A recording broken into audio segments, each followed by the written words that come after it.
ऊपर बहुत सारे क्वेश्चन आंसर डिस्कशन करेंगे। तो बेटा तो पहला जो रिएक्शन इंटरमीडिएट में डिस्कशन किया था वो था कार्बोकैटायन, फिर मैंने डिस्कशन किया कार्बन आनायन के ऊपर, फिर मैंने डिस्कशन किया कार्बन फ्री रेडिकल के ऊपर। और मेरे प्यारे बच्चों ये सभी का कंसेप्ट मैं बता रहा हूँ, क्वेश्चन आंसर तो आज स्टार्ट करेंगे बेटा, बट मैं आपको पहले कंसेप्ट बता रहा था कि इनका डेफिनेशन क्या होता है, इनका फंडामेंटल क्या होता है, इनका कैरेक्टरिस्टिक्स क्या होता है, ये मैं आपको पहले बता रहा था। अब मेरे प्यारे बच्चों हम लोग स्टार्ट करेंगे आज का इंटरमीडिएट का आखिरी इंटरमीडिएट, दैट इज आपका कार्बिन। तो बेटा कार्बिन जो होता है वो भी आपका रिएक्शन का इंटरमीडिएट होता है, बट आपके जो बोर्ड का सिलेबस है उसमें ऐसे बहुत कम रिएक्शन, 2-3 ऐसे रिएक्शन है जिस जहां पे आपका कार्बिन इंटरमीडिएट यूज होगा या फिर मैकेनिज्म में आपको कार्बिन इंटरमीडिएट नजर आएगा। तो बेटा डेफिनेटली वो तो देखेंगे जब रिएक्शन पढ़ेंगे, बट फिलहाल हम कार्बिन के बारे में कुछ जानकारी ले लेते हैं, कुछ फंडामेंटल इंक्वायरी ले लेते हैं इसके बारे में। तो पहले तो मेरे प्यारे बच्चों आप जानो आज यूजुअल मैं आपको उसका डेफिनेशन बताऊंगा, फिर इसका कैरेक्टरिस्टिक्स बताऊंगा। तो ध्यान से देखो बेटा, पहले आपको बताऊंगा किसके बारे में, कार्बिन्स। तो ये कार्बिन्स होता क्या है बेटा, याद रखना बेटा, दीज आर न्यूट्रल स्पेसीज। ये क्या होते हैं बेटा, न्यूट्रल स्पेसीज होते हैं, इनके ऊपर कोई चार्ज नहीं होता, प्लस या माइनस, जैसे कार्बोकैटायन कार्बनियन में होता था, यहाँ पे नहीं होता। तो these are neutral species in which carbon atom is attached to monovalent atom. Carbon atom is attached to two monovalent atom with two non bonded electron. अब देखो बेटा कार्बिन को आइडेंटिफाई करने का तरीका क्या होता है, जो मैंने डेफिनेशन बोला, या कहाँ लिखेंगे बेटा, क्या लिखेंगे, here carbon atom is bonded to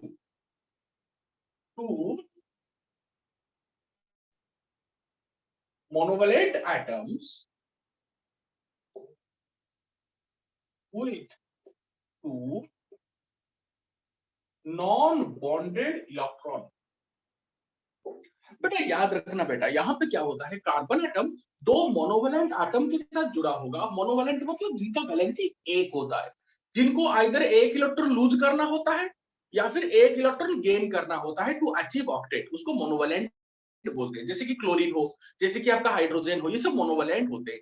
तो ये मतलब इनका वैलेंसी एक होता है। तो यहाँ पे कार्बन में क्या होगा, जो कार्बन एटम होगा, कार्बन का जो कार्बन एटम होगा वो ऐसे ही दो मोनोवैलेंट एटम के साथ अटैच होगा और साथ में इसके ऊपर दो अनपेयर्ड इलेक्ट्रॉन रहेंगे जो कि नॉन बॉन्डेड इलेक्ट्रॉन। तो देखो बेटा कैसे, मैं एक छोटा सा एग्जांपल देती हूँ बेटा। जैसे कि कार्बन है, सपोज ये दो मोनोवैलेंट एटम जैसे कि दो हाइड्रोजन के साथ अटैच रहेगा। देखो ये एक हाइड्रोजन, ये एक हाइड्रोजन, और साथ ही उसके पास दो नॉन बॉन्डेड इलेक्ट्रॉन भी होना चाहिए। देखो ये एक नॉन बॉन्डेड इलेक्ट्रॉन, ये एक नॉन बॉन्डेड इलेक्ट्रॉन।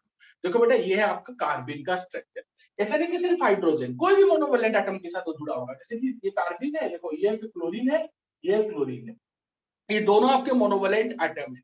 और साथ में किसके साथ इसके पास और क्या रहेगा, दो नॉन बॉन्डेड इलेक्ट्रॉन रहेंगे। देखो बेटा ये भी कार्बन है। बेटा कोई भी ऐसे कोई भी मोनोवैलेंट एटम ले लो या फिर मोनोवैलेंट ग्रुप ले लो और साथ में कार्बन के ऊपर दो नॉन बॉन्डेड इलेक्ट्रॉन होना चाहिए, ये होता है कार्बन का स्ट्रक्चर, इसी को कार्बन बोलते हो। बट इसका नाम भी है, देखो बेटा ये मिथाइल ग्रुप है तो मिथाइल कार्बन भी बोल सकते हो। इसका नाम क्या है बेटा, मिथाइल कार्बन। एट बेस्ट यही दोनों आपके सिलेबस में है, एक ये है एक ये है। इन्हीं के ऊपर क्वेश्चन है आपको, टर्म 3 टर्म 4 में दो रिएक्शन आएंगे जिसमें कि आप ये मैकेनिज्म यूज करोगे। कार्बन इंटरमीडिएट में कार्बन आपको नजर आएगा। इसका नाम क्या है बेटा, डाइक्लोरोकार्बन। इसका नाम क्या है बेटा, डाइक्लोरोकार्बन।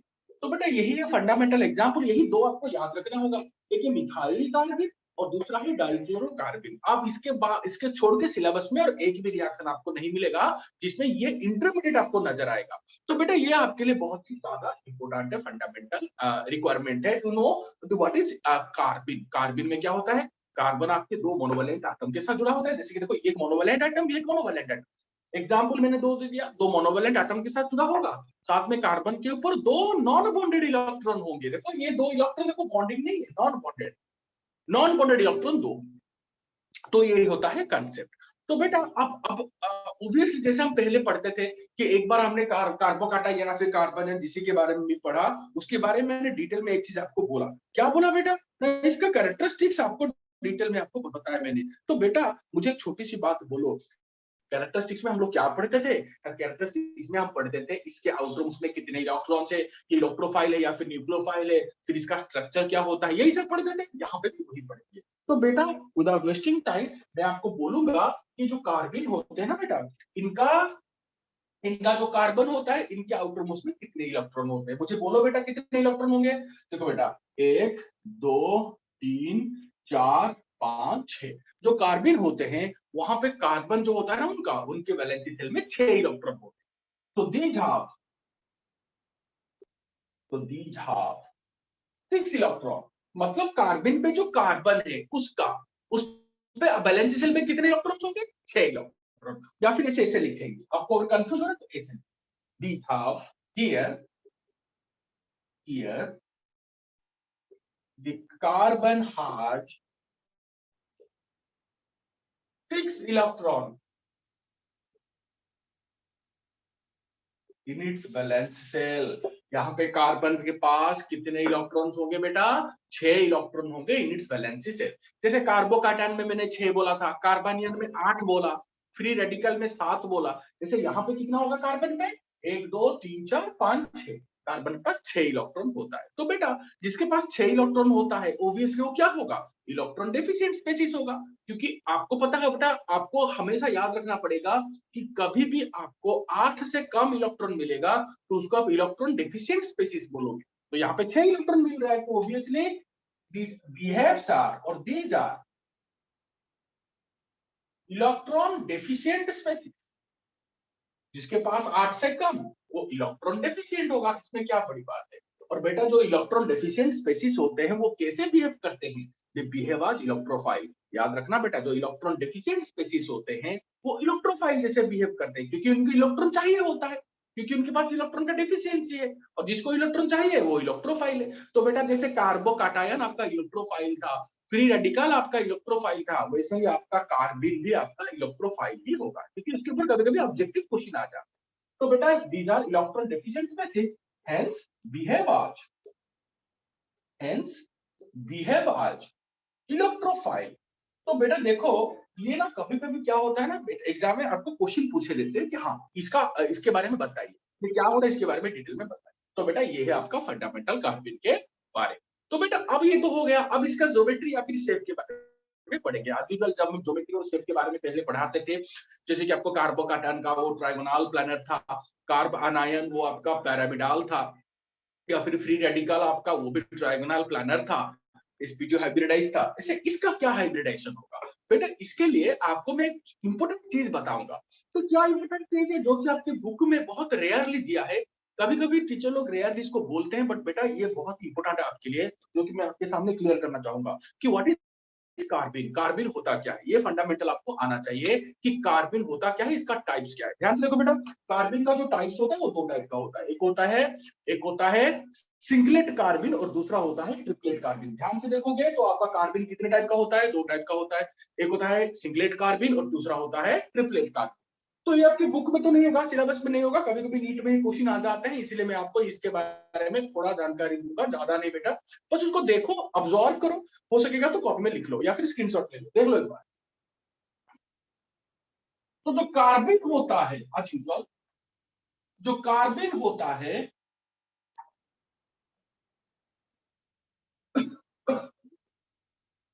वो 2 तरीके का होता है। क्या क्या 2 तरीका बेटा? एक होता है, देखो बेटा ध्यान से, एक होता है सिंगलेट कार्बन,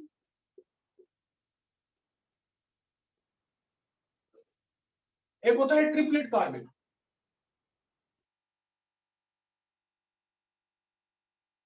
कार्बन आपका 2 तरीके का होता है, पहला होता है सिंगलेट कार्बन, दूसरा होता है ट्रिपलेट कार्बन। तो जो सिंगलेट कार्बन होता है और ट्रिपलेट कार्बन होता है, इनमें क्या फंडामेंटल डिफरेंस है, ये होता क्या है एक्चुअली? एक्चुअली बेटा मैं इसके बारे में ज्यादा नहीं बोलूंगा, ध्यान से सुनो, ये नीट में कभी कभी क्वेश्चन आ जाता है, इसलिए मैं आपको बोल रहा हूँ। तो जो सिंगलेट कार्बन है ना, यहाँ पे कार्बन का हाइब्रिडाइजेशन होता है sp2। ध्यान से देखो, सिंगलेट कार्बन में कार्बन का हाइब्रिडाइजेशन होता है sp2। तो सर आपको कोई भी एग्जांपल एक मैं समझा रहा हूँ, सपोज मैंने यहाँ पे सिंगलेट कार्बन में इसका एग्जांपल लिया, देखो बेटा सपोज CH2 इसका लेके आपको बताओ, ओके। तो कार्बन का हाइब्रिडाइजेशन sp2 होता है। बट आपको तो पता है बेटा कार्बन का एटॉमिक नंबर क्या होता है, 6 होता है। इसका ज्योमेट्री सॉरी इसका electron configuration 1s2 2s2 2p2 होता है। और इसका कॉन्फ़िगरेशन हम कैसे लिखेंगे, वैलेंसी सेल का 2s2 लिखेंगे और 2p2 लिखेंगे, ये आपको पूरा पता होगा। बट यहाँ पे क्या होता है ना बेटा, सिंगलेट कार्बन में आपको याद रखना पड़ेगा, याद रखोगे तो आपके लिए अच्छा है ऑब्जेक्टिव क्वेश्चन के लिए। सिंगलेट कार्बन में जो कार्बन, जैसे हम पहले करते थे, कार्बन क्या करता था, अपना एक इलेक्ट्रॉन को इधर जंप करवाता। कभी भी बॉन्ड फॉर्मेशन या फिर हाइब्रिडाइजेशन से पहले कार्बन क्या करता है, अपना एक्साइटेड स्टेट फॉलो करता है, मतलब यहाँ पे इसका इलेक्ट्रॉन को इधर जंप कराता है। बट यहाँ पे कार्बन पे आपको याद रखना पड़ेगा, सिंगलेट कार्बन में ऐसा नहीं होगा। यहाँ पे कार्बन यहाँ पे जंप नहीं करेगा, अपना इलेक्ट्रॉन को जंप नहीं कराएगा, मतलब एक्साइटेड स्टेट में इलेक्ट्रॉन को पास नहीं कराएगा। तो क्या करेंगे बेटा ना, यहाँ पे मॉलिक्यूल वो काम कर देगा। तो कैसे, ध्यान से देखो बेटा, यहाँ पे देखो ये 2s है और ये 2p सपोज ले लिया, ये 2py ले लिया, ये 2pz ले लिया। यहाँ पे देखो बेटा एक s और 2p, एक s और 2p मिलके 3 sp2 हाइब्रिड ऑर्बिटल बनाते हैं। सर कोई प्रॉब्लम नहीं होगा, नहीं होगा, क्योंकि देखो दो अनपेयर्ड इलेक्ट्रॉन इसके पास और हाइड्रोजन भी दो ही, मतलब दो हाइड्रोजन की दो अनपेयर्ड इलेक्ट्रॉन के लिए कार्बन पे भी दो अनपेयर्ड इलेक्ट्रॉन चाहिए, जो कि ऑलरेडी है। इसलिए यहाँ पे क्या होता है, इलेक्ट्रॉन जंप नहीं करता।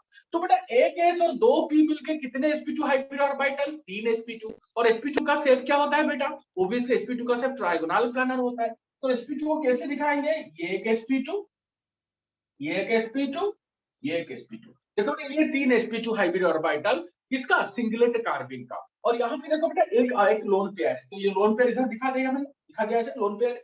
और यहाँ पे देखो बेटा सिंगल इलेक्ट्रॉन है, यहाँ एक इलेक्ट्रॉन है, यहाँ एक इलेक्ट्रॉन है। ये किसके साथ बॉन्ड फॉर्मेशन करेगा, दो हाइड्रोजन के साथ बॉन्ड फॉर्मेशन करेगा। ये देखो बेटा हाइड्रोजन का एक एस, हाइड्रोजन का एक एस, यहाँ पे एक इलेक्ट्रॉन, यहाँ पे एक इलेक्ट्रॉन। दोनों में क्या होगा, इस जगह पे ओवरलैपिंग होगा। ओवरलैपिंग होने से क्या होगा, कोवेलेंट बॉन्ड फॉर्मेशन होगा। तो आपका फाइनल स्ट्रक्चर क्या मिलेगा, देखो ये कार्बन है, देखो ये हाइड्रोजन है, ये हाइड्रोजन है, तो देखो ये एक हाइड्रोजन बॉन्ड, ये एक हाइड्रोजन बॉन्ड, और देखो ये एक लोन पेयर, देखो ये वाला स्ट्रक्चर ये सेम।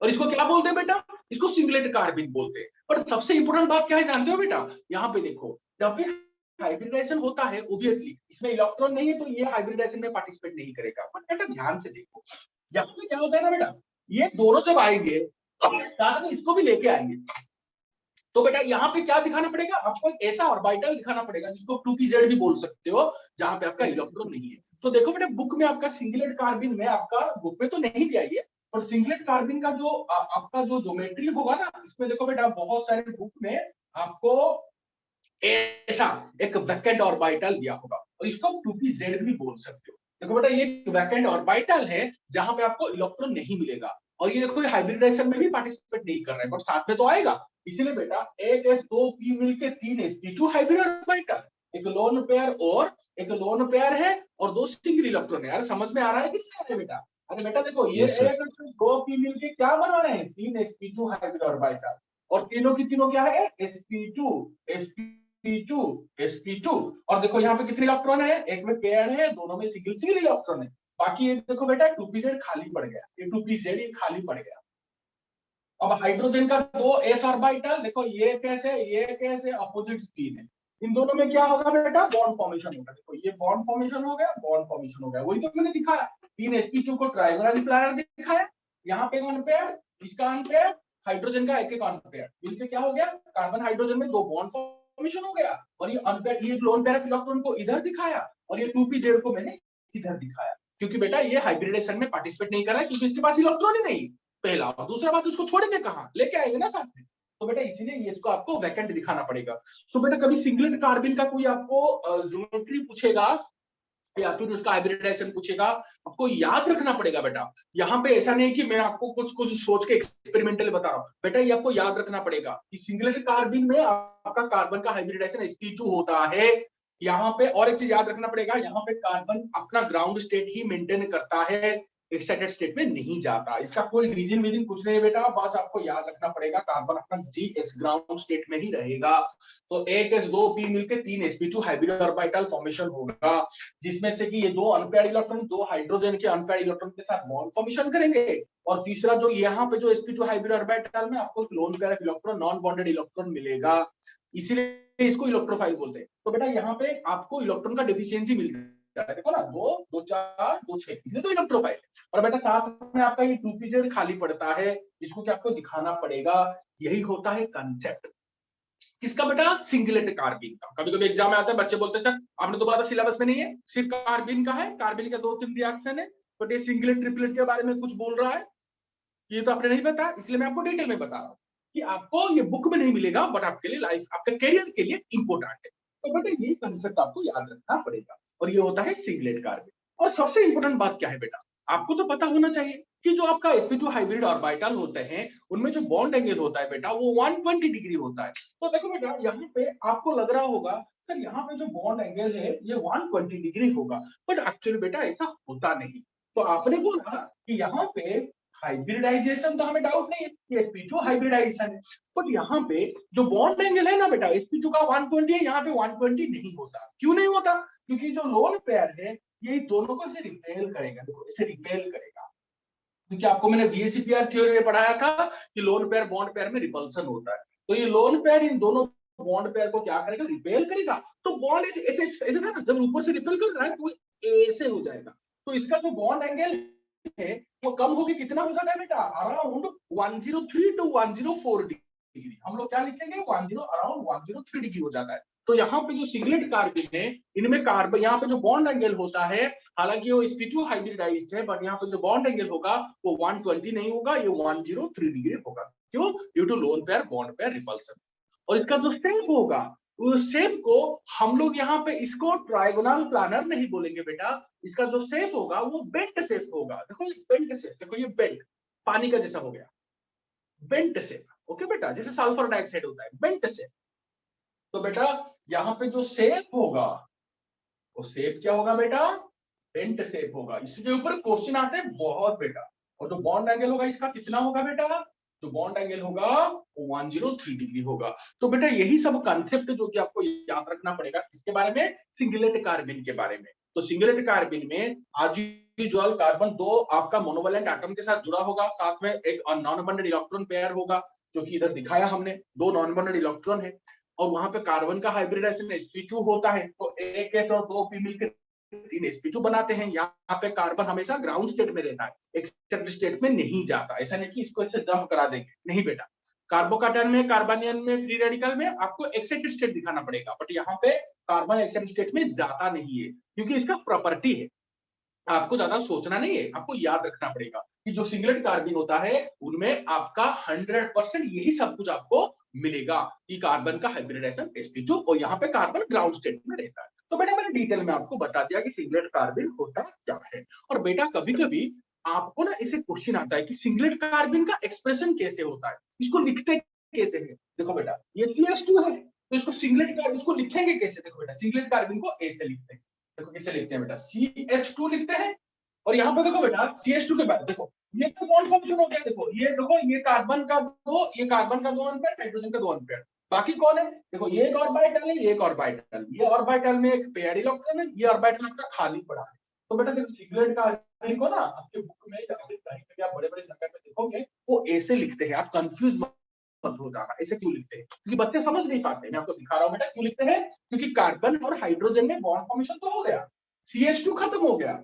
अब ध्यान से देखोगे, ये देखो एक पेयर्ड इलेक्ट्रॉन है और ये वैकेंट ऑर्बिटल, पेयर्ड इलेक्ट्रॉन को ऐसे दिखाएंगे, वैकेंट ऑर्बिटल को ऐसे दिखाएंगे। तो कभी भी आपको सिंगलेट कार्बन का स्ट्रक्चर के बारे में कोई बोलेगा, इसको रिप्रेजेंट कैसे करते हैं, तो बता सकते हैं रिप्रेजेंट कैसे करते हैं, आप बोलोगे हाँ भाई डेफिनेटली बता सकते हैं, सिंगलेट कार्बन को नॉर्मली ऐसे दिखाते हैं।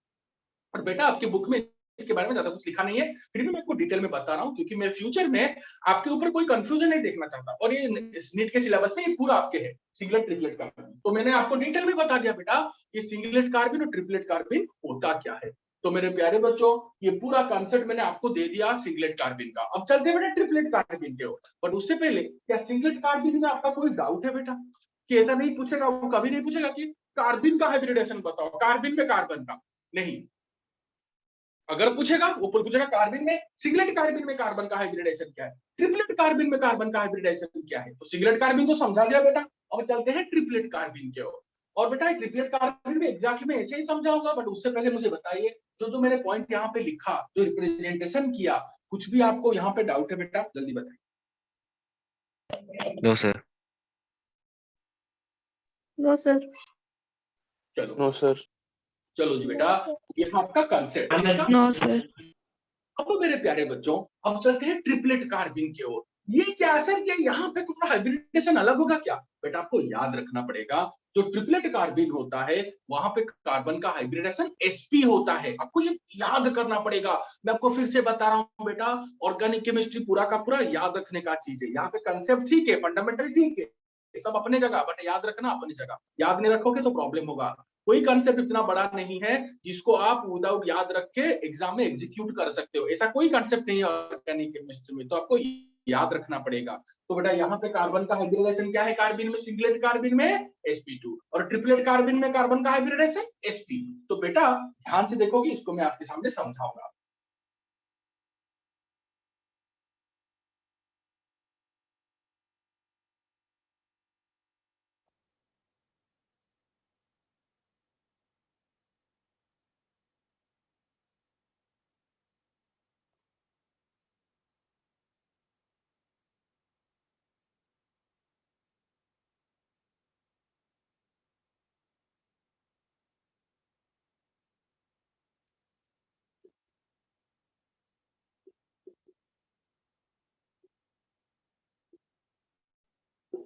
अब देखो बेटा, ये हमने क्या लिखा बेटा, यहाँ पे मैंने लिखा ट्रिपलेट कार्बिन। तो बेटा ये ट्रिपलेट कार्बिन का मतलब क्या होता है, क्या मतलब होता है वो तो बोलेंगे बाद में, बट अभी फिलहाल जान लीजिए बेटा, यहाँ पे जो होता है इसका अगर यहाँ पे भी मैं लिख सकता हूँ CH,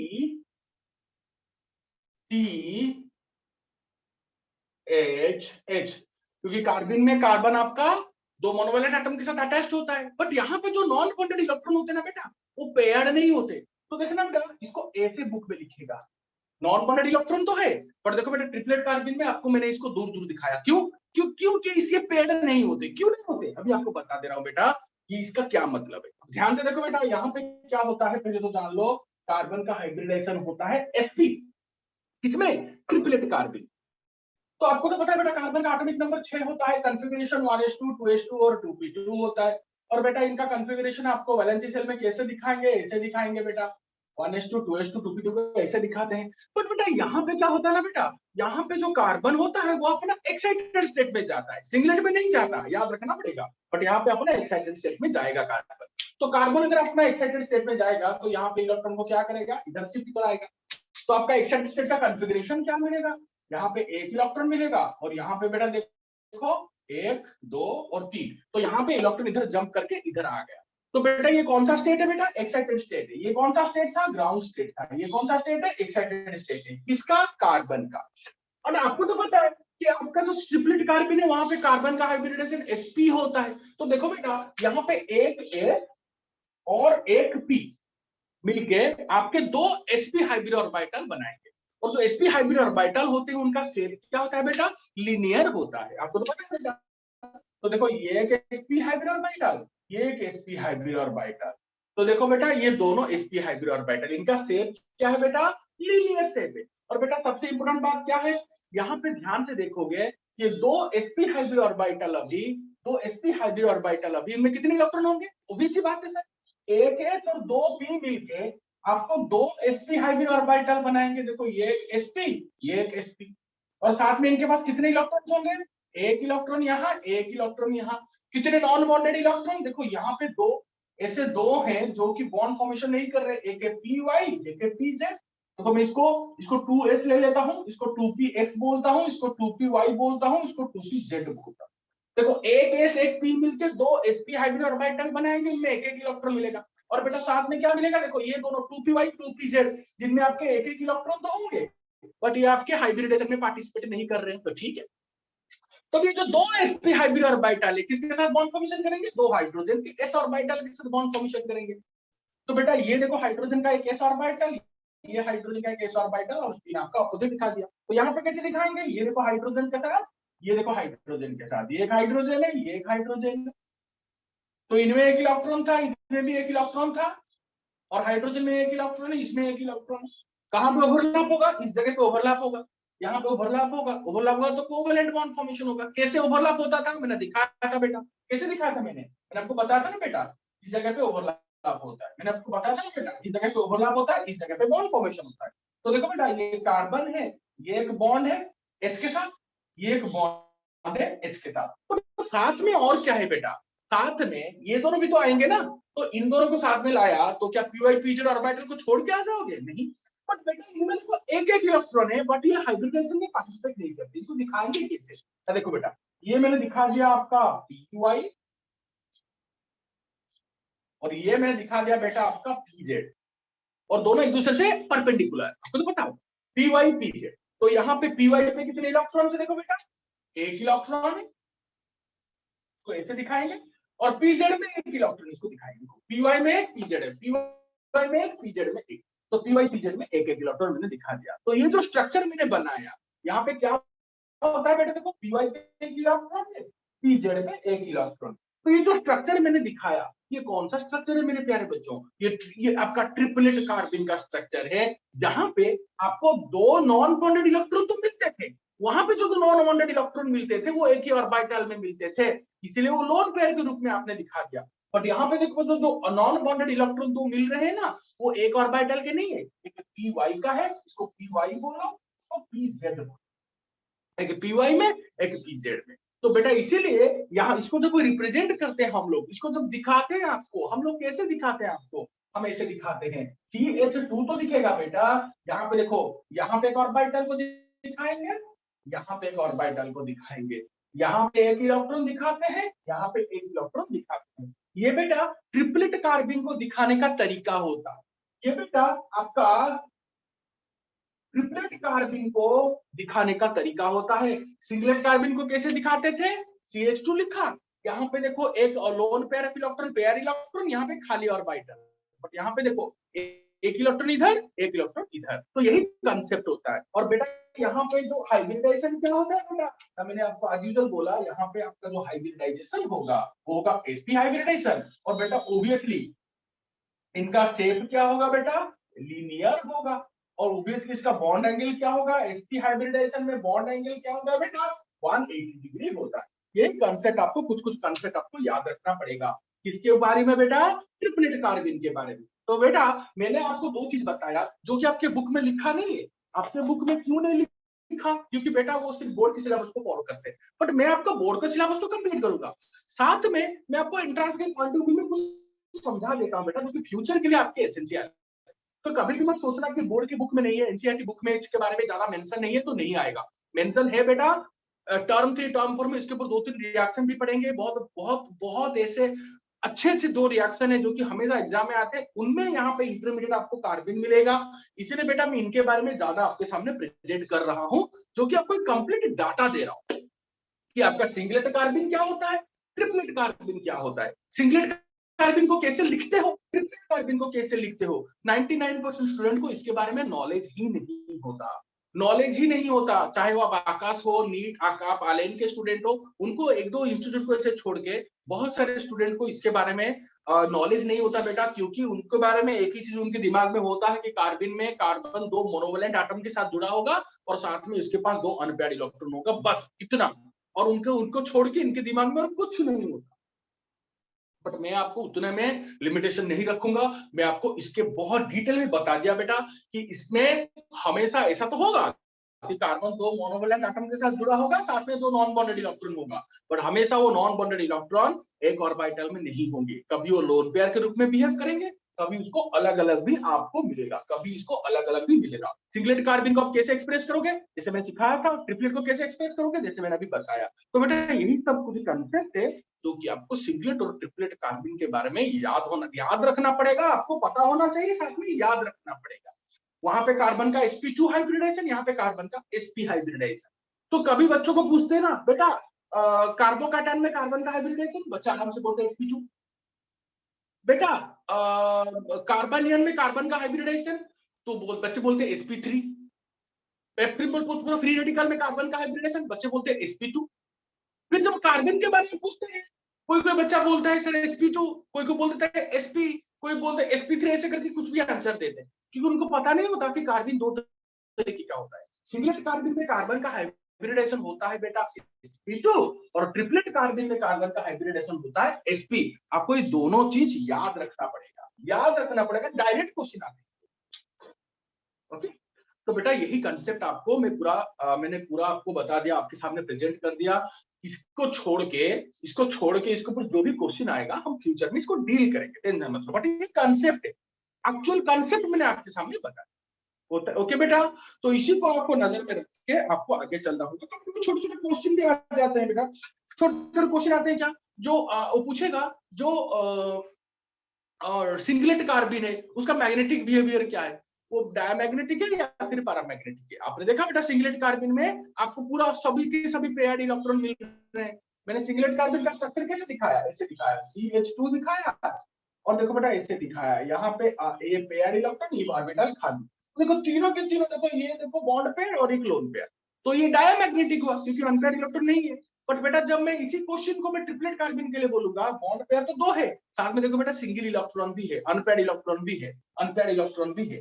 तो अनपेयर्ड इलेक्ट्रॉन जब होता है उसको पैरामैग्नेटिक बोलते हैं। तो बेटा ये छोटे छोटे बारीकी का चीज अब कभी पता चलेगा जब आप कंसेप्ट पता चलेगा, आपको इसका स्ट्रक्चर सेट के बारे में पता चलेगा, नहीं तो आप आंसर नहीं दे सकते, सभी चीज को आप रिमेंबर नहीं कर सकते। आपको कुछ कुछ चीज रिमेंबर करना है, बाकी को आपको एग्जीक्यूट करके एनालिसिस करना है। जैसे कि मैंने यहाँ पे रिमेंबर करने के लिए क्या बोला, मैंने बोला बेटा सिंगलेट कार्बिन में कार्बन का हाइब्रिडेशन sp2, ट्रिपलेट में कार्बन का हाइब्रिडेशन sp, बस इतना ही याद रखना है और कुछ नहीं बेटा।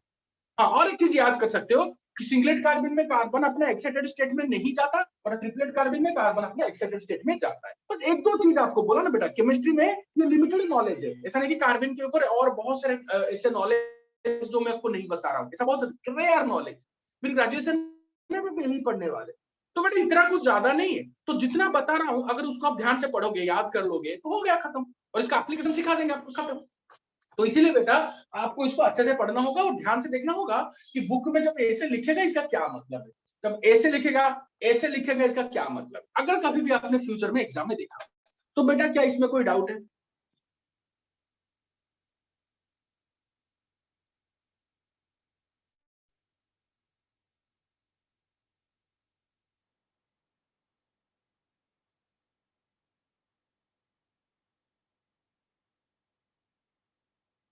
बोलिए बेटा। No sir.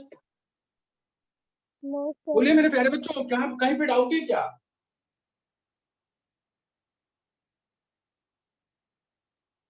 अबे सो गए क्या? No sir. No sir. गधे no sir. No sir. No sir. तो बेटा जितना भी देखो ये बुक में नहीं है, ये चीज बुक में लिखा नहीं है, मैं इसको ज्यादा बता रहा हूँ। तो आपको प्रॉब्लम क्या है? आप फ्यूचर में देखोगे बेटा ये सब कितना हेल्पफुल होगा आपके लिए। तो बेटा तो ये हो गया आपका कार्बन के बारे में। और बेटा आपने तो क्वेश्चन नहीं पूछा कि सर इसको सिंगलेट क्यों बोलते हैं, इसको ट्रिपलेट क्यों बोलते हैं। बेटा इसका आंसर इसके स्ट्रक्चर में है, ध्यान से देखो। इसको मिटाते हैं बेटा, स्क्रीनशॉट ले लिया, मिटाते हैं।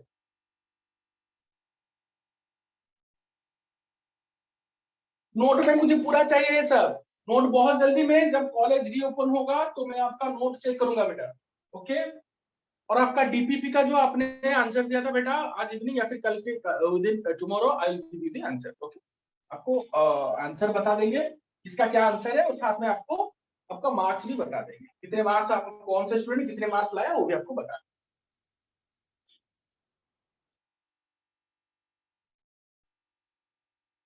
तो देखो बेटा जब मैंने सिंगलेट कार्बिन बोला तो आपने बोला सर जो सिंगलेट कार्बिन होता है ना, सिंगलेट कार्बिन का आपको आप इसको लिखेंगे कैसे, कैसे लिखते हो, कैसे लिखते हो? CH2 एक ऑर्बिटल में लोन पेयर, दूसरे ऑर्बिटल खाली। जब आप ट्रिपलेट कार्बिन लिखते हो तो आपने ऐसे लिखा, ट्रिपलेट कार्बिन को आपने कैसे लिखा, CH2 लिखा सपोज, एक ऑर्बिटल में एक इलेक्ट्रॉन, दूसरे में भी एक इलेक्ट्रॉन, दोनों का स्पीड सेम, और यहाँ पे तो एक ऑर्बिटल मतलब तीन अपोजिट, ठीक है, और एक दूसरा खाली। तो बेटा ये आपका सिंगलेट कार्बिन का स्ट्रक्चर है, ये आपका ट्रिपलेट कार्बिन का स्ट्रक्चर, मतलब आपको एक्सप्रेस ऐसे करना होता है कार्बिन को। अब इसको सिंगलेट क्यों बोलते हैं? जो सिंगलेट होता है ना वो इसके स्पिन स्टेट पे डिपेंड करता है, याद रखना बेटा। तो टोटल स्पिन होता है या फिर जो स्पिन स्टेट होता है इसका एक फॉर्मूला होता है 2s+1। अब इसको ग्रेजुएशन में पढ़ोगे, इसको ये फॉर्मूला देखो 2s+1, वेयर s क्या है बेटा, टोटल स्पिन, टोटल स्पिन जो भी आपका इलेक्ट्रॉन है उनका टोटल स्पिन। अब देखो बेटा यहाँ पे देखो दोनों की दोनों इलेक्ट्रॉन आपके पेयर्ड हैं और साथ में इनका स्पिन स्पिन ऑपोजिट है और आपको पता होना चाहिए इलेक्ट्रॉन का स्पिन, जैसे मैंने पढ़ाया था क्वांटम नंबर पे, इलेक्ट्रॉन का स्पिन इधर प्लस हाफ होता है या फिर माइनस हाफ होता है। बट यहाँ पे देखो एक को अगर आप प्लस हाफ दोगे तो दूसरा आपका देखो अपोजिट डायरेक्शन में, तो उसको माइनस हाफ देंगे, तो नेट स्पिन क्या हो गया, प्लस हाफ माइनस हाफ, तो नेट स्पिन क्या है, जीरो। तो यहाँ पे एस की जगह क्या पुट करेंगे, जीरो। तो 2 × 0 + 1, तो कितना हो गया, 0 + 1 = 1। तो इसलिए बेटा इसको सिंगलेट कार्बिन बोलते हैं, क्योंकि इसका जो टोटल स्पिन स्टेट है इसका वैल्यू है 1, इसलिए सिंगलेट कार्बिन। और ये एस क्या है बेटा, टोटल स्पिन। एक इलेक्ट्रॉन का स्पिन क्या होता है, हाफ होता है, क्लॉकवाइज के लिए प्लस हाफ, एंटी क्लॉकवाइज के लिए माइनस हाफ। यहाँ पे देखो बेटा ये जो दो इलेक्ट्रॉन आपको दिख रहे हैं, अगर एक को आपने प्लस हाफ लिया दूसरे को माइनस हाफ लोगे तो नेट स्पिन क्या हो गया, एस का वैल्यू क्या हो गया ना, प्लस माइनस कैंसिल, जीरो। तो टोटल एस का वैल्यू जीरो, तो 2 × 0 + 1 = 1। तो इसलिए इसको सिंगलेट कार्बिन बोलते हैं। यहाँ पे देखो बेटा, यहाँ पे स्पिन स्टेट का सेम फॉर्मूला, इसको स्पिन स्टेट का क्या फॉर्मूला है बेटा, 2s + 1। यहाँ पे टोटल स्पिन क्या है, देखो बेटा इसका अगर स्पिन को आप प्लस हाफ लोगे, ये भी देखो सेम स्पिन है, तो इसका प्लस हाफ तो इसका भी प्लस हाफ, तो दोनों को ऐड करेंगे तो टोटल स्पिन क्या हो गया, 1 हो गया। तो 2 × s + 1 में 2 × s की जगह क्या पुट करेंगे बेटा, इसकी जगह क्या पुट करेंगे, टोटल स्पिन प्लस हाफ और प्लस हाफ, तो क्या हो गया 1। तो 2 × 1 + 1, तो कितना हो गया बेटा, 2 + 1 = 3। तो यहाँ पे आंसर क्या आ रहा है, 3, इसलिए इसका नाम क्या है, ट्रिपलेट कार्बिन। तो बेटा ये भी एक कंसेप्ट है जो कि बच्चों को मालूम नहीं होता, इसका नाम सिंगलेट क्यों है, ट्रिपलेट क्यों, क्योंकि बेटा इसलिए मैंने पहले आपको बता दिया कि इसको लिखते कैसे हैं, ये जानबूझ के मैंने बताया, ताकि जब मैं आपको एक कंसेप्ट बताऊंगा ताकि आपको समझ में आए इसे तो नाम क्यों पढ़ाया था। बच्चे बोलते रहते दिन भर, टीचर भी बोलते रहते दिन भर, बुक में भी लिखा होता है कि कार्बिन कार्बिन कार्बिन, ये ट्रिसिंगलेट, कभी भी ग्रेजुएशन में तो बहुत बार लिखा जाएगा, तो इसका नाम सिंगलेट क्यों है, इसका नाम ट्रिपलेट क्यों है, इसीलिए है बेटा क्योंकि इसका जो नाम हुआ है ना वो उसके स्ट्रक्चर ही बताएगा इसको सिंगलेट क्यों बोलते हैं, क्योंकि इसका जो स्पिन स्टेट होगा वो 1 होगा, इसलिए सिंगलेट, सिंगलेट मतलब 1। कैसे 2s + 1, एस क्या है बेटा, टोटल स्पिन, एस क्या है बेटा, टोटल स्पिन ऑफ इलेक्ट्रॉन। और इलेक्ट्रॉन का स्पिन आपको पता है इधर प्लस हाफ और माइनस हाफ। यहाँ पे देखो अगर एक इलेक्ट्रॉन को प्लस हाफ दूसरे को माइनस हाफ, क्योंकि दोनों का स्पिन अपोजिट है, तो नेट स्पिन क्या हो गया, प्लस माइनस कैंसिल, जीरो। तो यहाँ पे नेट स्पिन जीरो, मतलब एस का वैल्यू जीरो है, क्योंकि एस क्या टोटल स्पिन है। तो 2 × 0 इसका वैल्यू जीरो, 2 × 0 + 1 कितना, 1। तो इसलिए इसका नाम है सिंगलेट कार्बिन। यहाँ पे देखो टोटल स्पिन क्या होगा, देखो दोनों का स्पिन एक ही है, तो अगर इसको मैं क्लॉकवाइज पकड़ूंगा, हाफ पकड़ूंगा, ये भी हाफ ही होगा, हाफ हाफ मिलके क्या हो गया 1, तो एस का वैल्यू क्या हो गया 1। तो 2 × s + 1 क्या होगा, 2 × 1 + 1 कितना, 3। तो यही फंडामेंटल आपको हमेशा याद रखना पड़ेगा बेटा, इसमें कोई डाउट मत रखो। आया समझ में, आया समझ में बेटा। तो आपको सिंगलेट कार्बिन और ट्रिपलेट कार्बिन में यही कंसेप्ट, यही फंडामेंटल आपको हमेशा समझ में आना चाहिए, इसमें कोई भी डाउट मत रखो। और मेरे प्यारे बच्चों अगर आपको कुछ भी इसमें डाउट होगा तो आप फर्दर मुझे फिर से पूछ सकते हैं, बट यही कंसेप्ट आपको याद रखना पड़ेगा। तो बेटा ये है आपका सिंगलेट कार्बिन और ट्रिपलेट कार्बिन का कंप्लीट डाटा, कंप्लीट डाटा। इसके बाहर से कोई डाटा आपको नहीं मिलेगा, या फिर बाहर से कोई जो क्वेश्चन आएगा ना तो कंसेप्चुअल वो फ्यूचर में सॉल्व करेंगे, बट कंसेप्ट इतना ही होगा। ओके बेटा, तो ये था आपका प्रॉब्लम और कुछ फंडामेंटल नॉलेज। अब मेरे प्यारे बच्चों आपका ये खत्म हो गया आपका इंटरमीडिएट। अब चलते हैं आपका दी मोस्ट इंपोर्टेंट, इसके लिए हम एक चैप्टर पढ़ रहे हैं जो कि है इलेक्ट्रॉनिक फैक्टर। तो जितने भी आपके यहाँ पे इंटरमीडिएट मैंने पढ़ाया वो इंटरमीडिएट आपके अनस्टेबल होते हैं, बहुत ज्यादा अनस्टेबल होते हैं, तो उनको स्टेबलाइज कौन करता है, द डिफरेंट इलेक्ट्रॉनिक फैक्टर, और फिर फर्दर उसको प्रोडक्ट में कन्वर्ट करते हैं। तो वही इंटरमीडिएट जो इलेक्ट्रॉनिक फैक्टर जो कि इंटरमीडिएट को स्टेबल करेंगे, वही इलेक्ट्रॉनिक फैक्टर को हम अच्छे से अभी पढ़ेंगे। और वो इलेक्ट्रॉनिक फैक्टर क्या क्या होते हैं बेटा, वो 4 इलेक्ट्रॉनिक फैक्टर आपके वेरी वेरी इंपॉर्टेंट। पहला होता है बेटा इंडक्टिव इफेक्ट, दूसरा होता है बेटा मेसोमेरिक इफेक्ट, तीसरा होता है या फिर उसको रेजोनेंस भी बोलते हैं, तीसरा होता है बेटा हाइपर कंजुगेशन, और चौथा होता है बेटा इलेक्ट्रोमेरिक इफेक्ट। ये 4 इफेक्ट को मैं आपको इतना अच्छे से पढ़ाऊंगा अभी, और साथ में इनका एप्लीकेशन पढ़ाऊंगा, तभी आपका क्वेश्चन आंसर आएगा। जैसे कि मैं अभी इंडक्टिव इफेक्ट स्टार्ट करने वाला हूं, इसके ऊपर मैं अराउंड 50 क्वेश्चन कराऊंगा आपको, क्लास में 50 क्वेश्चन कराऊंगा, कंसेप्ट नहीं, कंसेप्ट तो पहले बताऊंगा, उसके बाद 50 क्वेश्चन कराऊंगा। किसके ऊपर, यही कार्बोकेटन कार्बन या फ्री रेडिकल कार्बन को वो इंडक्टिव के हिसाब से कैसे आप एक्सप्लेन करोगे, इंडक्टिव इनको कैसे स्टेबलाइज करेगा, यही सब मैं आपको पढ़ाने वाला हूं बेटा, क्योंकि आपको पता होना चाहिए जो इंटरमीडिएट होते हैं वो चारों की चारों इंटरमीडिएट जो मैंने पढ़ाया अभी आपको carbocation, carbon, free radical and carbon, ये सब अनस्टेबल होते हैं। इनको स्टेबल कौन करता है? इलेक्ट्रॉनिक इफेक्ट करता है। कैसे करता है वो मैं आपको पढ़ाऊंगा, बट उससे पहले उनका नॉलेज दूंगा और उसके ऊपर ढेर सारे क्वेश्चन कराऊंगा तो आपको समझ में आ जाएगा। तो बेटा वो चारों इलेक्ट्रॉनिक फैक्टर अभी स्टार्ट करेंगे। तो मेरे प्यारे बच्चों, विदाउट वेस्टिंग टाइम मैं स्टार्ट करता हूं आपका पहला electronic factor, very very important. The पहला electronic factor is inductive effect. तो उससे पहले बेटा मैं आपको यहाँ पे लिखना चाहूंगा, जो कि इस चैप्टर का सबसे इंपॉर्टेंट पार्ट अभी पढ़ेंगे, यहां से ही क्वेश्चन आता है। और मैं बता रहा हूं बेटा, अराउंड 200 क्वेश्चन सॉल्व करने वाला हूं अभी।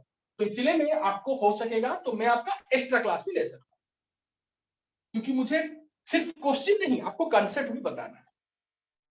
तो यहाँ पे देखना बेटा, कार्बोकैटायन, कार्बनियन के बारे में आपको वहां पे नॉलेज चाहिए होगा जब मैं पढ़ाऊंगा। तो इसीलिए मैंने आपको डिटेल में इन चारों के बारे में पहले पढ़ा दिया, ताकि आपको जब उनके बारे में क्वेश्चन आएगा तो आपको कोई डाउट नहीं होगा कि कार्बोकैटायन होता क्या है, कार्ब आनायन होता क्या है। ओके बेटा, चलो अब मेरे प्यारे बच्चों, विदाउट वेस्टिंग टाइम हम लोग स्टार्ट करेंगे इस चैप्टर का आखिरी part, that is electronic factor. Believe me बेटा, it is the last part, but believe me it is not the least, ये सबसे ज्यादा इंपॉर्टेंट है। तो हम स्टार्ट करते हैं इलेक्ट्रॉनिक फैक्टर।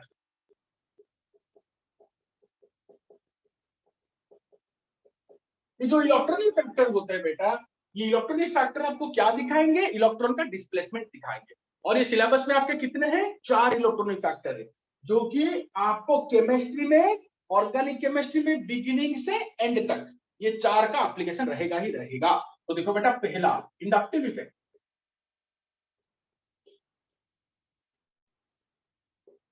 दूसरा रेजोनेंस,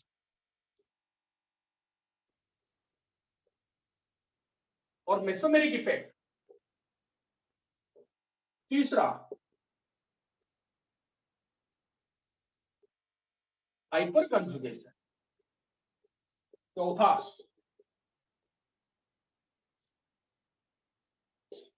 इलेक्ट्रोमेरिक इफेक्ट। तो बेटा ये 4 इलेक्ट्रॉनिक इफेक्ट अभी मैं आपको डिटेल में पढ़ाऊंगा, पहले का कंसेप्ट और इसके ऊपर क्वेश्चन। पहले मैं टाइप करता इंडक्टिव इफेक्ट के ऊपर, पहले मैं पढ़ाऊंगा ये होता क्या है, ये इंडक्टिव इफेक्ट का मतलब क्या है, ये कौन कौन से एटम और ग्रुप है जो कि इंडक्टिव इफेक्ट शो करते हैं। फिर मैं क्वेश्चन आंसर सॉल्व करूंगा, मतलब बहुत सारे क्वेश्चन सॉल्व करेंगे इसी के ऊपर, एक एक सॉल्व करेंगे, एक एक पढ़ेंगे, उसके ऊपर क्वेश्चन सॉल्व करेंगे। जैसे कि इंडक्टिव इफेक्ट आपकी कार्बोकैटायन की स्टेबिलिटी को इंडक्टिव इफेक्ट कैसे डिसाइड करेगा, कार्बन का स्टेबिलिटी को इंडक्टिव कैसे डिसाइड करेगा। 4 कंपाउंड देंगे, बोलेंगे इनमें कौन ज्यादा स्टेबल है, कौन सा कार्बोकैटायन ज्यादा स्टेबल है, कौन सा कार्बनियन ज्यादा स्टेबल है, कौन सा कंपाउंड ज्यादा एसिडिक है, कौन सा फ्री रेडिकल ज्यादा स्टेबल है, ऐसे ही में कौन सा कंपाउंड ज्यादा बेस है।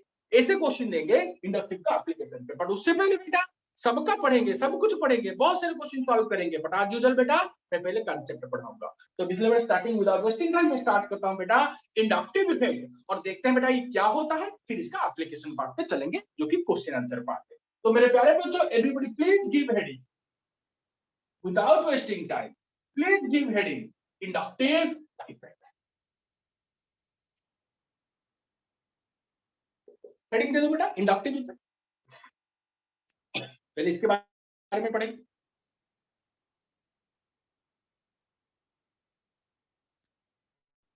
दे दिया हेडिंग? Yes sir. चलो जी, तो मेरे प्यारे बच्चों अब स्टार्ट करते हैं, पहले इसका डेफिनेशन, कंसेप्ट पे, ये क्या होता है पहले सुनो इसका डेफिनेशन। बेटा कुछ भी समझ में नहीं आएगा पूछना, क्योंकि मैं इसके ऊपर 50 क्वेश्चन कराने वाला हूं अभी। कंसेप्ट समझ में आ जाएगा, मैं आपको ट्रिक समझा दूंगा। कंसेप्ट समझ में नहीं आएगा, प्रॉब्लम बता रहा हूं। Partial displacement of sigma electron towards more electronegative atom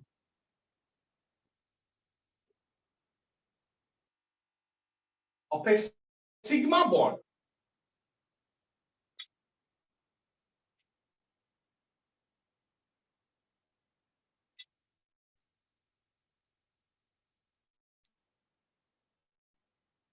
more electronegative atom of a sigma bond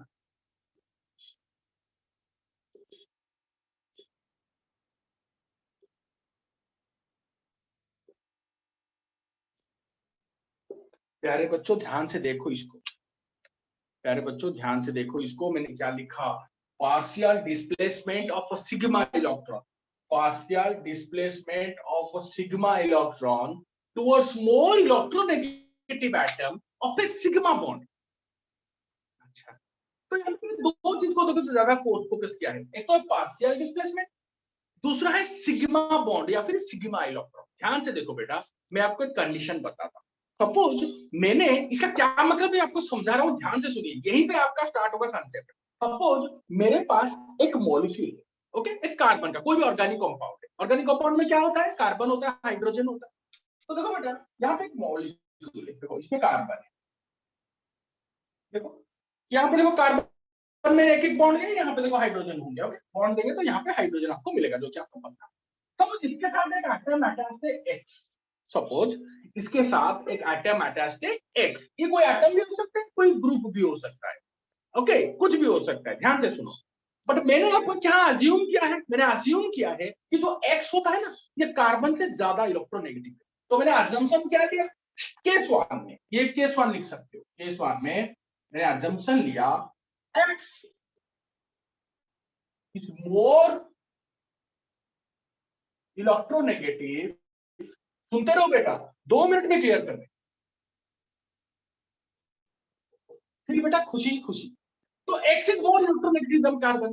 तो बेटा ये एक ऑर्गेनिक कंपाउंड है, जहां पे देखो ऑर्गेनिक कंपाउंड आपको ऐसे मिल रहा है, और यहाँ पे जो X है, मैंने अज्यूम किया जो X है कि कोई एटम हो सकता है, कोई ग्रुप हो सकता है, बताएंगे अभी, ये आपका कार्बन से ज्यादा इलेक्ट्रोनेगेटिव है।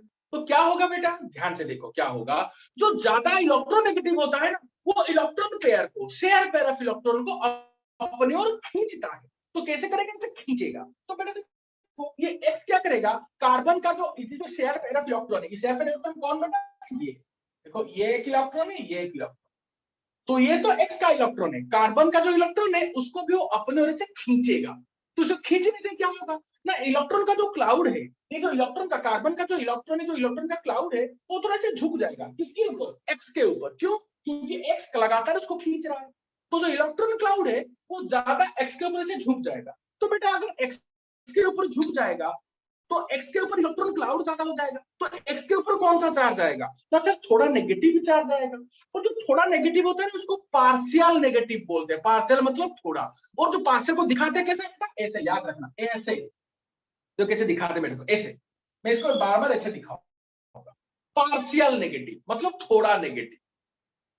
क्या बेटा मैंने बोला, पार्शियल नेगेटिव मतलब थोड़ा नेगेटिव, आपने बोला ठीक है, तो ठीक है। तो सर आप बोल रहे हो कि सर ये आपका ये कार्बन से ज्यादा इलेक्ट्रोनेगेटिव है, क्योंकि आपने अज्यूम किया है, तो इसलिए X क्या करेगा, कार्बन से अपना इलेक्ट्रॉन को खींचेगा। अच्छा सर, तो क्या होगा, अरे बेटा जब वो कार्बन से ये इलेक्ट्रॉन को खींचेगा, तो कार्बन से इलेक्ट्रॉन जा रहा है उधर, इलेक्ट्रॉन क्लाउड कार्बन से उधर से झुक रहा है X की ओर, तो कार्बन के ऊपर इलेक्ट्रॉन का डेंसिटी क्या हो जाएगा, कम हो जाएगा, क्योंकि इलेक्ट्रॉन को जोर से खींच रहा है।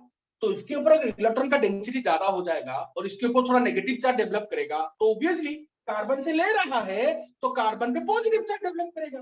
तो ऑब्वियसली मेरे प्यारे बच्चों, एक सेकंड, ऑब्वियसली मेरे प्यारे बच्चों, कार्बन के ऊपर पॉजिटिव चार्ज, तो आपने दिखाया कार्बन पे थोड़ा पार्शियल पॉजिटिव चार्ज डेवलप करेगा, क्योंकि कार्बन इलेक्ट्रॉन का क्लाउड कार्बन को छोड़ के जा रहे हैं, किसके ओर जा रहे हैं, X की ओर जा रहे हैं। अब बेटा मुझे बोलो, जब इस कार्बन के पास इलेक्ट्रॉन का डेफिशिएंसी होगा, तो ये क्या करेगा, ये इसको खींचेगा, यहां से इलेक्ट्रॉन को खींचेगा। तो ये क्या किया, इसने अपना इलेक्ट्रॉन डेफिशिएंसी को दूर करने के लिए अगला कार्बन से इलेक्ट्रॉन को खींचने लगा, तो अगला कार्बन इलेक्ट्रॉन देगा, तो अगले कार्बन में भी इलेक्ट्रॉन डेफिशिएंसी नजर आएगा। पर बेटा इतना डेफिशिएंसी नजर नहीं आएगा, क्योंकि कितना जोर से ये X यहां से खींचा इलेक्ट्रॉन, उतना जोर से ये कार्बन इस कार्बन से इलेक्ट्रॉन नहीं खींचेगा। तो बेटा ऑब्वियस सी बात है, इसमें भी थोड़ा पॉजिटिव चार्ज डेवलप होगा, बट कितना होगा बेटा, थोड़ा डेवलप करेगा, इससे थोड़ा कम।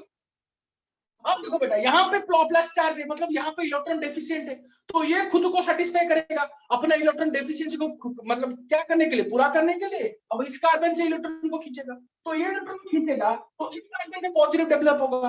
बट ये जितना दूर से ये यहाँ पे खींचा और इसने यहाँ पे खींचा, उतना दूर से ये नहीं खींचेगा, तो इसमें भी पॉजिटिव डेवलप करेगा, बट थोड़ा पॉजिटिव डेवलप करेगा। तो ध्यान से देखो बेटा, हालांकि ये पॉजिटिव यहाँ से यहाँ तक कम होता जा रहा है, बट यहाँ पे डेवलप क्या कर रहा है, एक चेन सिस्टम पे आपका पॉजिटिव डेवलप कर रहा है। किस लिए डेवलप कर रहा है, क्योंकि आपने इस कार्बन चेन को एक ऐसे एटम के साथ अटैच कर दिया है जो कि कार्बन से ज्यादा इलेक्ट्रोनेगेटिव है, तो उस एटम को थोड़ा नेगेटिव मिला और ये पूरे चेन को उसने थोड़ा थोड़ा पॉजिटिव के चार्ज डोनेट कर दिया, डिस्ट्रीब्यूट कर दिया। तो बेटा हालांकि ये पॉजिटिव यहाँ से यहाँ डिक्रीज कर रहा है, बट पॉजिटिव डेवलप तो कर रहा है। तो इसका ये मतलब हुआ बेटा, ये जो एटम है और ग्रुप है, ये इलेक्ट्रॉन विथड्रॉइंग,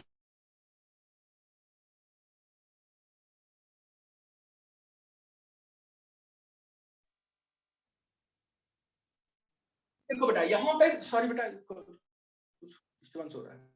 हाँ, यहाँ पे देखो बेटा, ये यहाँ से इलेक्ट्रॉन को खींच रहा है, तो यहाँ से ये इलेक्ट्रॉन को खींचेगा, तो ये यहाँ से खींचेगा, ये यहाँ से खींचेगा, तो एक चेन सिस्टम में आपका इलेक्ट्रॉन का ट्रांसफर हो रहा है। एक चेन सिस्टम में आपका इलेक्ट्रॉन यहाँ से यहाँ मूव कर रहा है, और इसी को क्या बोलते हैं बेटा, इसी को बोलते हैं electron withdrawing effect. Electron withdrawing effect का मतलब क्या है बेटा, ये एक्स आपका ये चेन से इलेक्ट्रॉन को विथड्रॉ कर रहा है, और ये इलेक्ट्रॉन का विथड्रॉइंग सिस्टम यहाँ से यहाँ कंटिन्यू कर रहा है, और जितना डिस्टेंस आप ज्यादा जा रहे हो, कार्बन पे पॉजिटिव चार्ज का डेंसिटी भी कम होता जा रहा है, मतलब इसका इलेक्ट्रॉन का खींचने का टेंडेंसी उतना कम होता जा रहा है। तो हमने यहाँ पे दो चीज आपको बताया। पहले क्या बताया, अर्जुन केस वन में अगर कोई ऐसा एटम कार्बन से ज्यादा इलेक्ट्रोनेगेटिव होगा, वो उस चेन से इलेक्ट्रॉन को खींचेगा, और इसको क्या बोलते हैं बेटा, जो इलेक्ट्रॉन को खींचेगा उसको क्या बोलते हैं बेटा, इलेक्ट्रॉन विथड्रॉइंग ग्रुप। इस एटम को या फिर ग्रुप को आप इलेक्ट्रॉन विथड्रॉइंग एटम या फिर उसको इलेक्ट्रॉन विथड्रॉइंग ग्रुप बोलोगे। और बेटा इस इलेक्ट्रॉन विथड्रॉइंग ग्रुप को आप इनडायरेक्टली और क्या बोलते हो बेटा, -I ग्रुप, मतलब नेगेटिव इंडक्टिव ग्रुप। और ये जो इफेक्ट दिखाता है उसको बोलते हो नेगेटिव इंडक्टिव इफेक्ट या फिर -I इफेक्ट। तो मैंने जो बोला उसको कट सट करके आपके सामने फिर से प्रेजेंट करता हूं। मैंने बोला अगर कार्बन से ऐसा कोई एटम से अटैच होगा जो कि कार्बन से ज्यादा इलेक्ट्रोनेगेटिव होगा, देन वो क्या करेगा ना, वो एटम और ग्रुप कार्बन से इलेक्ट्रॉन को खींचेगा, और वो खींचने का टेंडेंसी पूरा थ्रू कंटिन्यू करेगा अप टू 4 to 5 कार्बन, ज्यादा नहीं बेटा, देखो 1 2 3 4 मैक्सिमम 4 कार्बन तक इसका इफेक्ट रहेगा। बट बेटा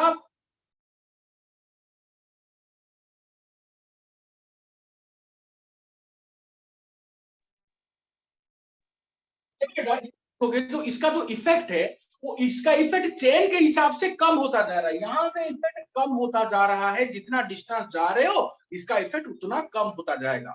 मतलब इसका ये मतलब हुआ बेटा, ये जो एक जो एटम या फिर ग्रुप है जो कि इलेक्ट्रॉन खींच रहा है, उसका खींचने का टेंडेंसी जितना आप ग्रुप जितना आप चेन में आगे जाओगे, खींचने का टेंडेंसी उतना कम होता जाएगा। सबसे ज्यादा खींचने का जो जो इफेक्ट है कौन सा, ये वाला कार्बन, उसके बाद ये वाला कार्बन, इसके बाद ये वाला कार्बन। तो आपको पता होना चाहिए कि ये जो एटम और ग्रुप इलेक्ट्रॉन को खींच रहा है, ये जो पूरा थ्रू आउट द चेन, जब आप इससे दूर जाओगे तो इसका इफेक्ट कम होता जाएगा।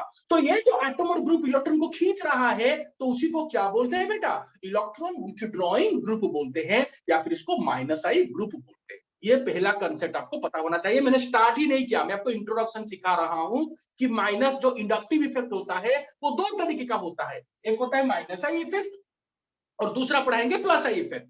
-I इफेक्ट कौन दिखाता है, -I ग्रुप दिखाते हैं। +I इफेक्ट कौन दिखाएगा, पढ़ाएंगे +I ग्रुप्स दिखाएंगे। और जो -I ग्रुप होते हैं वो क्या होते हैं, इलेक्ट्रॉन विथड्रॉइंग ग्रुप होते हैं। ये इलेक्ट्रॉन को अपनी ओर खींचते हैं, इसलिए इनको इलेक्ट्रॉन विथड्रॉइंग ग्रुप बोलते हैं। और ये कौन कौन होते हैं, इनका ऑर्डर क्या होता है, कैसे खींचेंगे, सब आपको बताएंगे अगले क्लास में। पर बेटा ये मैं पहले आपको केस 1 में आपका जो -I ग्रुप होता है या फिर उनके द्वारा जो इफेक्ट, जिसको -I इफेक्ट बोलते हो या फिर नेगेटिव इंडक्टिव इफेक्ट बोलते हो, इसके बारे में मैंने क्लियर कट आपको बताया। तो बेटा ये ग्रुप के बारे में डिटेल में मैंने इस क्लास में पढ़ाऊंगा, और पढ़ाऊंगा केस 2, दैट इज अगर X आपका कार्बन से कम इलेक्ट्रोनेगेटिव हो तो कार्बन S से इलेक्ट्रॉन खींचेगा, मतलब कार्बन आपका इलेक्ट्रॉन देगा ग्रुप को, तो तब उसको क्या बोलेंगे, प्लस आई ग्रुप बोलेंगे। उसके बारे में भी डिटेल आपको पढ़ाएंगे बेटा, बट उससे पहले आपको पूरा डिटेल जो आपको माइनस आई के बारे में पढ़ाया उसको एक बार फिर से देख के आना होगा क्लास में, ताकि हम इसी से कंटिन्यू कराएंगे। और यहाँ से कंसेप्ट इंट्रोडक्शन अभी चल रहा है बेटा, धीरे धीरे कंसेप्ट एंड करके हम एंट्री करेंगे चैप्टर पे, मतलब इंडक्टिव इफेक्ट पे एंट्री करेंगे और उसके ऊपर क्वेश्चन सॉल्व करेंगे। बट उसके लिए आपको ये पूरा फिर से थोड़ा एक बार रिवाइज करके आना होगा। तो आपको पता चल गया बेटा, ये केस 1 जितना मैंने बोला उतना ही पढ़ के आना है, केस 1 के बारे में बस पढ़ के आना होगा। केस 1 में मैंने क्या बोला, ये एटम और ग्रुप कार्बन से ज्यादा इलेक्ट्रोनेगेटिव है तो इलेक्ट्रॉन को खींचेगा, और जो ग्रुप इलेक्ट्रॉन को खींचेगा उसको माइनस आई ग्रुप बोलते हैं, और इनके द्वारा जो इफेक्ट होगा उसको इंडक्टिव इफेक्ट बोलेंगे। और इंडक्टिव क्यों, क्योंकि इंडक्शन हो रहा है, देखो चेन में इंडक्शन हो रहा है, एक के बाद एक के बाद एक के बाद इसका जो इफेक्ट है वो देखो थ्रू आउट चेन कंटिन्यू कर रहा है, अप टू 3-4 कार्बन वो कंटिन्यू कर रहा है, तो इसका मतलब इसको इंडक्शन बोलते हैं। इसने इंड्यूस कर दिया चार्ज, देखो ये सब न्यूट्रल थे बट इस ग्रुप ने चार्ज को इंड्यूस कर दिया, इसलिए इसको इंडक्टिव इफेक्ट बोलते हैं। पर इसका एप्लीकेशन क्या है साफ पढ़ेंगे, साथ में इसके ऊपर ढेर सारा नॉलेज देंगे कंसेप्ट, फिर हम स्टार्ट करेंगे बेटा इसका एप्लीकेशन। तो बिफोर दैट इसको अच्छे से पढ़ के एक बार आना है। तब तक के लिए मेरे प्यारे बच्चों, have a good day, thank you. Thank you, sir. Thank you, sir. Thank you, sir. Thank you. Thank you, sir. Thank you. Thank you. Thank you, sir.